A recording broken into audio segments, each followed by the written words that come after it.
This is Optimal Health Daily, episode 1293.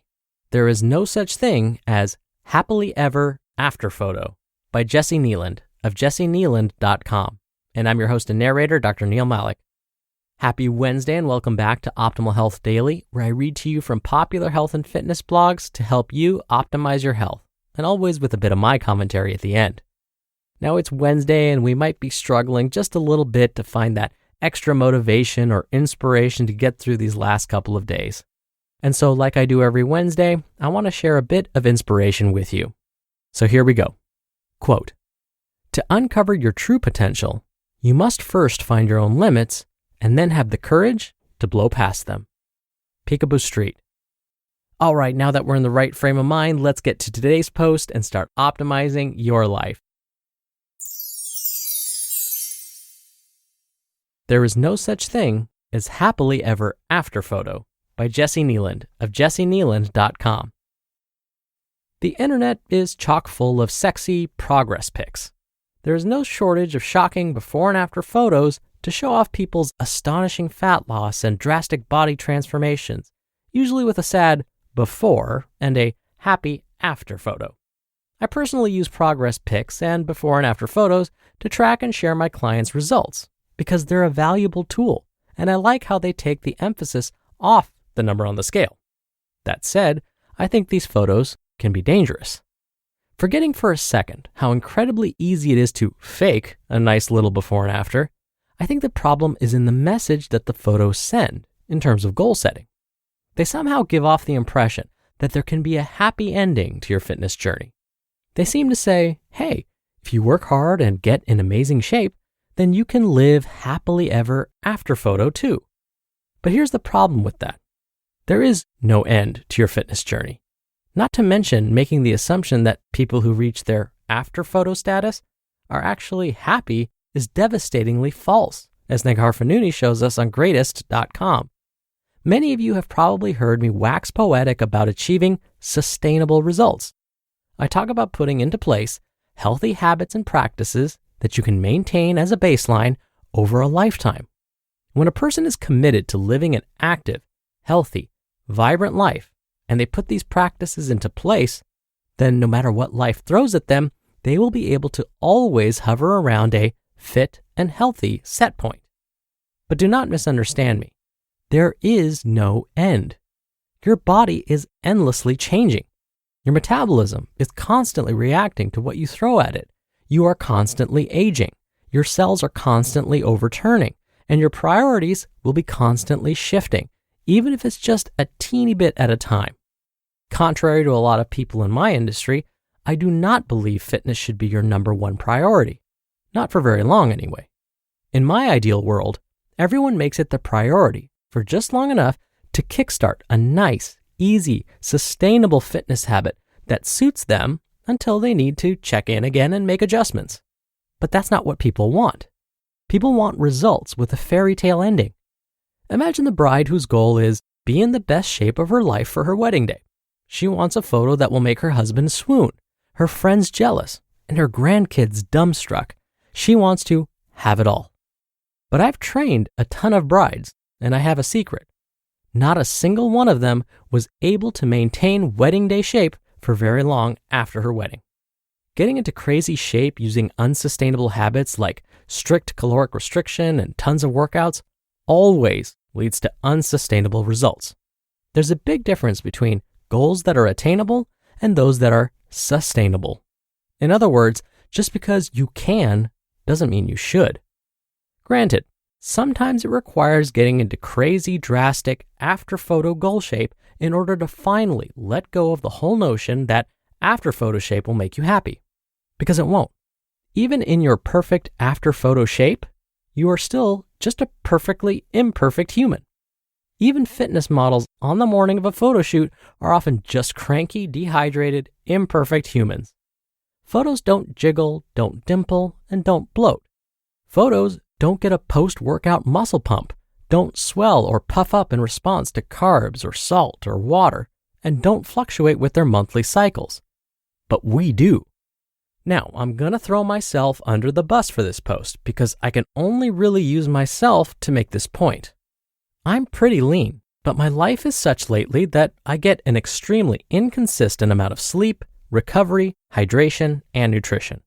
Depending on these factors, some days I look lean and defined, and some days I look puffy and washed out. Often, this is the result of diet. I'm looking at you, Pho, my ability to properly hydrate, and my sleep and workout schedule. But my point here is this. My body fluctuates every day. So does yours. If it was my priority to keep myself looking a certain way consistently, I would get more sleep, turn down weeknight drinks with friends, and definitely stop eating things like Vietnamese noodle soup.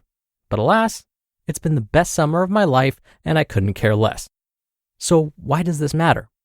Because with Instagram culture, people see photos of me and think I walk around in perfect, photo-ready shape all the time. And folks often tell me that their goal is to have my abs or whatever. I want to show you that the happy ending you're setting out for doesn't exist. Yeah, I'm fit, I feel great, and I love my body. But day to day, sometimes even hour to hour, that stuff changes. And just because I post one photo of myself from one moment in my day, usually on Instagram with a nice flattering filter, doesn't mean I was in after photo shape the rest of my day. I posted some before and afters that I took a few days ago.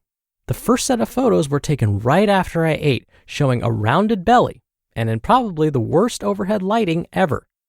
The second set of photos were taken just a few hours later, showing flat abs and muscle definition in great lighting on an empty stomach and right after I worked out. I was not pushing my belly out or sucking it in for either photo, though I was flexing my abs a bit in the second ones. Both are me. Both were a part of my day. There is no end point. We are constantly in flux.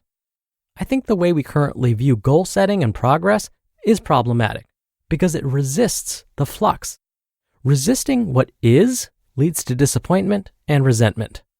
We must embrace the process in order to find peace and satisfaction, not just the process of getting in shape, but the process of being a person. So how about we stop aiming for a rockin' after photo as a goal, or for any photo of any sort for that matter? What if our goals sounded like this? Put sustainable, healthy habits into place, stay open to adjusting them as necessary, and let go of the outcome. We are going to fluctuate and change moment to moment forever. It's all you, and it's always changing, and that's perfect. You just listened to the post titled, "There is no such thing as happily ever after photo" by Jessi Kneeland of JessiKneeland.com. And thank you to Netgear. Is your Wi-Fi struggling to keep up with your streaming, work, gaming, video calling, and more? What about all at once? When you're connected to your world by Wi-Fi, be sure it's the best. Bring your Wi-Fi up to speed with Orbi Wi-Fi 6 from Netgear. Orbi Wi-Fi 6 is the best and latest in Wi-Fi. It covers your entire home with unmatched speeds and performance for uninterrupted working and learning, video calling, and streaming at home on more devices than ever before in any part of the house. With Wi-Fi this advanced, you're going to want it everywhere. Ready for the best Wi-Fi ever? Find out what makes Netgear America's #1 choice for Wi-Fi at netgear.com/best Wi-Fi. That's netgear.com/best Wi-Fi. Dr. Neil here for my commentary. So, Jessi is absolutely right. Our desire to be healthy really shouldn't have an end date or an end goal. It's a lifestyle. You continue the behavior for life, or as long as you possibly can. Oh, and when it comes to taking photos, you should try this at home. Wearing minimal clothing, take a photo of yourself with lots of overhead lighting, meaning the light is above your head. Then find a light that you can put on the floor down in front of you. Make sure that light shines nice and brightly up towards you. Then take the photo. Compare and contrast the differences.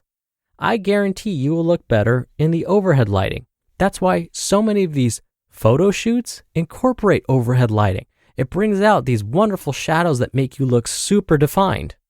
Very rarely do you see photo shoots where lights are placed on the ground and are aiming upwards at the body. Now, back to this idea of lifestyle. a pair of very well-known psychologists developed a model to explain human behavior that incorporates this very idea, the idea that changing our habits isn't about reaching some ultimate destination, but rather something we need to continue and maintain for life. Now, if you've ever taken an introductory psychology class, you've likely heard of these psychologists, or their model at least, for explaining behavior. If you haven't, don't worry about it, I'm going to explain. The psychologists' names are James Prochaska and Carlo Di Clemente. They created something called the trans-theoretical model. This model has many components to it. I'm not going to try and explain the entire thing right now. But based on our discussion of health as a lifelong pursuit, this model says that starting a new health behavior is definitely a win, but maintaining that new behavior is truly the key. Maintaining that behavior and finding ways to motivate yourself to continue that healthy behavior for life is what it's all about. All right, that'll do it for another edition of Optimal Health Daily. Thank you so much for listening, and I'll see you back here tomorrow where your optimal life awaits.